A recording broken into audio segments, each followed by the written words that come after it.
When I was 10, my family and I lived in a small house. It had been inherited by two brothers, my father and my Uncle Tom, a sailor. But I barely remembered him. He left when I was about 6, setting off on a round-the-world voyage.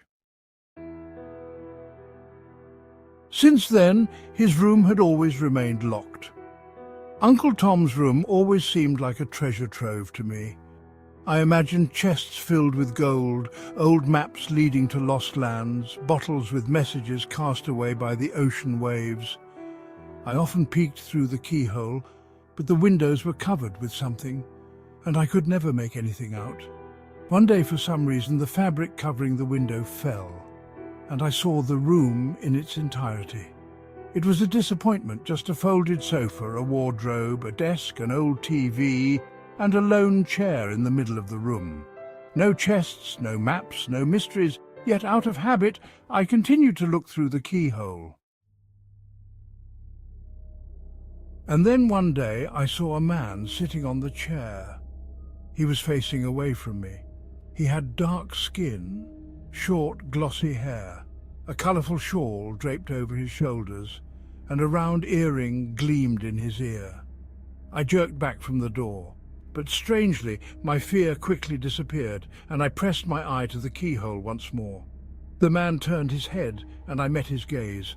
Dark skin, completely white eyes, no pupils, no irises. I blacked out from terror. My mother shook me awake. "Jack, what's wrong? Are you okay?" She was feeling my forehead. "Mum, who's in Uncle Tom's room? There's someone in there." Lisa paled and hesitantly peered through the keyhole. "There's no one there. Jack, you've been watching too many horror movies. How many times have I told you not to peek into that room?"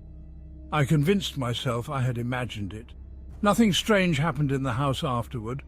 A few more times I checked through the keyhole but saw nothing. Eventually I lost interest. Years passed. My father's business thrived and we moved into a new house. But luck didn't last long. Soon, Dad ran into financial troubles. Lisa fell ill, and all our money went toward her treatment. In the end, we had to take a loan to cover debts and pay for an expensive surgery. That's when Uncle Tom returned. Dad and I went to the old house. Uncle Tom greeted us warmly. Jack spoke with him in the kitchen while I started packing things, but soon I overheard his laughter. A treasure map, chests of gold, peeking into the room, a man with white eyes. "Jack, get in here!" my father suddenly called out loudly. Reluctantly, I walked into the kitchen. "You saw a man in my room?" Uncle Tom asked tensely. "Yes. Did you meet his gaze?" I nodded. The sailor let out a hysterical laugh, but his laughter quickly turned into a ragged sigh. He fell silent, running a hand over his face, and here I was wondering why everything was falling apart. Work, health. "I don't understand. It was just my imagination. It was so long ago."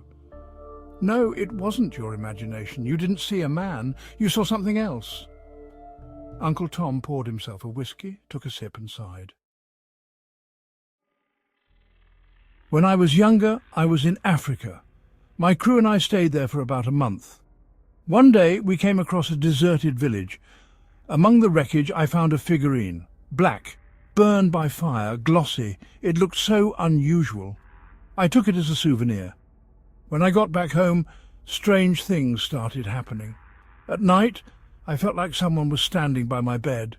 One night I saw him, tall, thin, wrapped in colourful cloth, an earring in his ear, and his eyes completely white.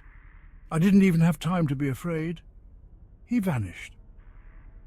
A few days later, a scholar, an ethnographer, found me. He told me that my figurine wasn't just a carved wooden statue, it was a spirit trap. In Africa, they believe that the souls of the dead can remain among the living.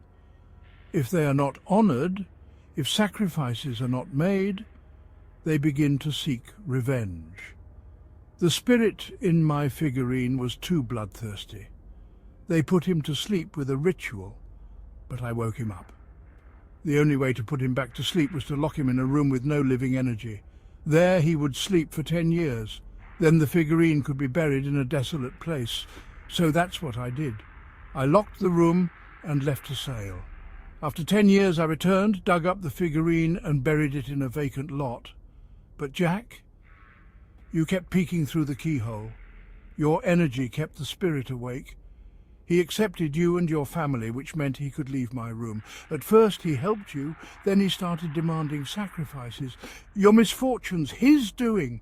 So whose room do we give to the spirit now? The sailor asked grimly. I have nowhere to live, no job. Jack sent me outside. They talked for a long time. In the end, our old room once again became a sealed shrine. If I had a say in it, I wouldn't have gotten rid of the spirit.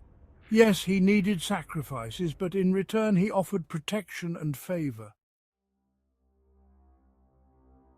The sailor dug up the figurine trap, we locked it in the room and performed the ritual.